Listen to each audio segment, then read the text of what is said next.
A single sneeze could have ended the civil rights movement. September 20th, 1958. Harlem book signing. A woman named Izola Curry walks up and asks, "Are you Martin Luther King?"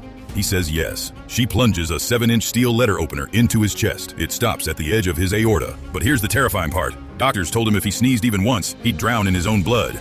Hours of surgery, days of recovery. One wrong move, one cough, one sneeze. That's all it would take. He survived. 5 years later, he stood before 250,000 people and delivered "I Have a Dream," one sneeze away from never happening.